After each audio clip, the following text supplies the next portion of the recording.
Hey everyone, and welcome back to the Topictrick channel.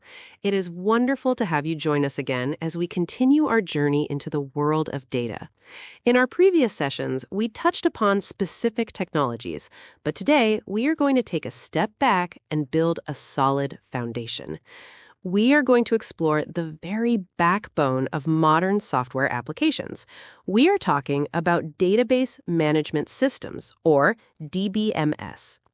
Whether you are a university student preparing for your semester exams, a fresher facing your first technical interview, or an experienced professional looking to refresh your core concepts, this session is designed just for you. By the time we finish today, you will not only understand what a DBMS is, but you will also grasp how we evolved from older systems to the modern relational model, why DB2 fits into this category, and most importantly, we will demystify the ACID properties with a clear, real-world example. So, let's dive right in. To understand a database management system, we first need to understand the problem it solves. Imagine a massive library with millions of books, but no card catalog, no computer system, and no librarian.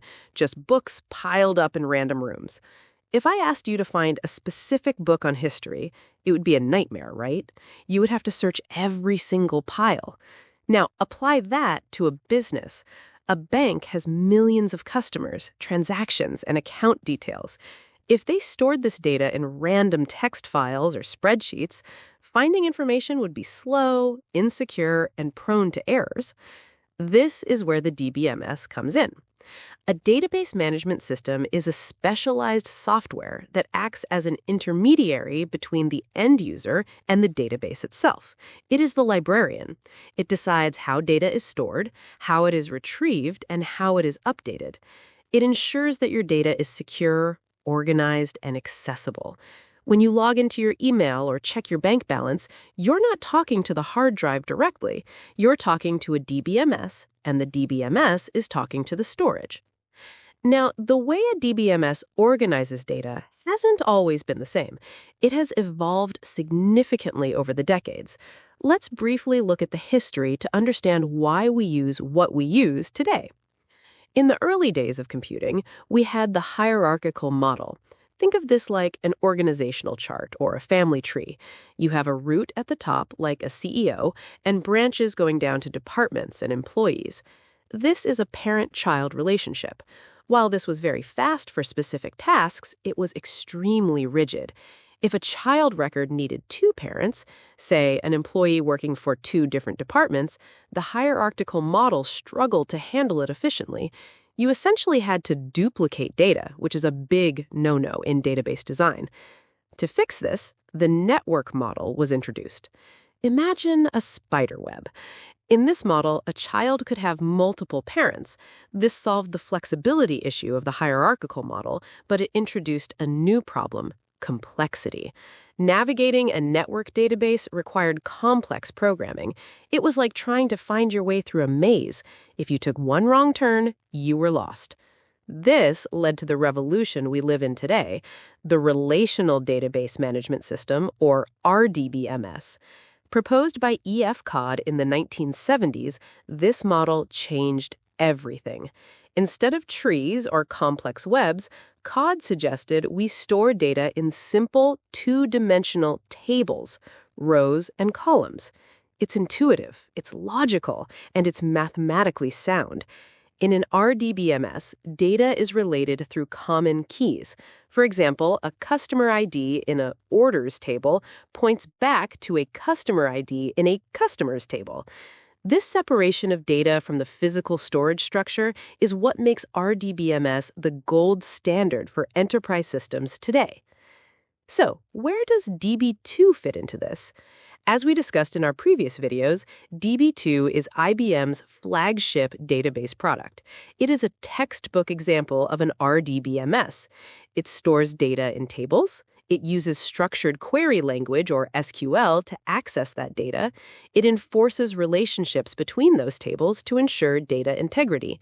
When you are learning DB2, you're essentially learning the implementation of the relational model that powers the vast majority of the world's financial and business data.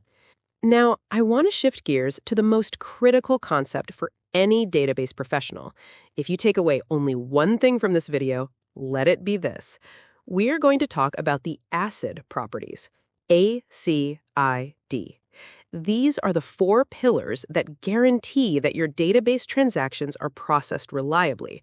Without ACID, digital banking, e-commerce, and airline reservations would be impossible. To explain this, let's use a real-world scenario we can all relate to: transferring money between 2 bank accounts. Let's say you want to transfer $500 from your savings account to your friend's account. The first letter, A, stands for atomicity. Think of the word atom, indivisible. Atomicity means that a transaction is treated as a single, indivisible unit.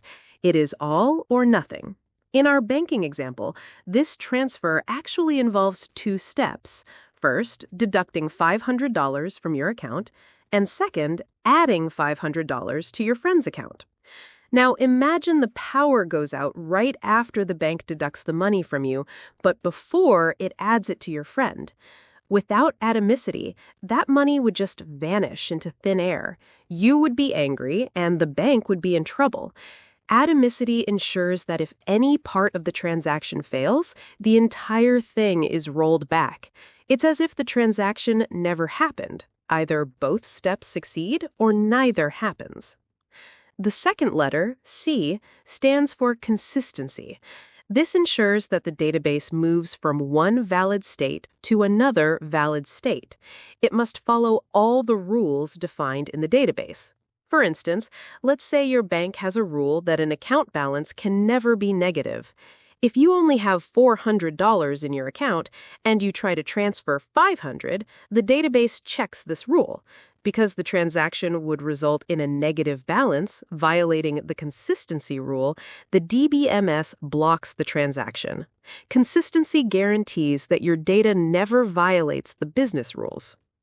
The third letter, I, is for isolation. In a busy bank, thousands of transactions happen every second. Isolation ensures your transaction proceeds securely and independently without interference from others. Imagine if you and your partner both try to withdraw the last $100 from a joint account at the exact same moment from different ATMs. Without isolation, the system might read the balance as $100 for both of you, dispense the cash to both of you, and you would end up withdrawing $200 when you only had $100.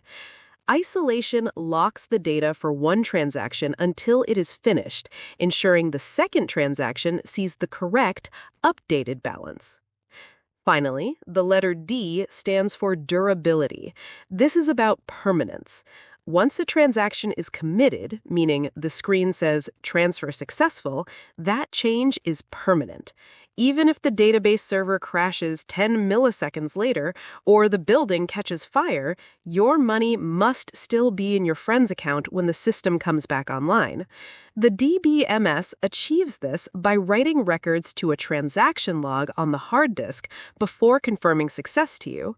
Durability gives us the confidence that our data is safe. So, to wrap up our discussion on ACID, atomicity says all or nothing. Consistency says follow the rules, isolation says wait your turn, and durability says save it forever. Understanding these concepts is what separates a casual coder from a true database engineer. When you work with DB2 or any enterprise RDBMS, you are working with a system designed specifically to uphold these 4 promises. Let's summarize what we have learned today. We started by defining a DBMS as the software layer that manages, secures, and organizes data. We looked at the evolution from the rigid hierarchical parent-child models and the complex networked models to the flexible and logical relational model we use today. We confirmed that DB2 is a powerful RDBMS because it uses tables and SQL to manage relationships in data. And finally, we broke down the ACID properties using our banking example, illustrating why they are non-negotiable for critical systems. I hope this overview has given you a clear mental map of what a DBMS truly is. In our next video, we are going to get our hands dirty and start looking at how to actually install DB2 and run your first commands. It's going to be exciting, so make sure you stay tuned. If you found this video helpful, please hit that like button. It really helps the channel grow. And if you haven't already, please subscribe to Topictrick so you don't miss out on our upcoming deep dives into database technology.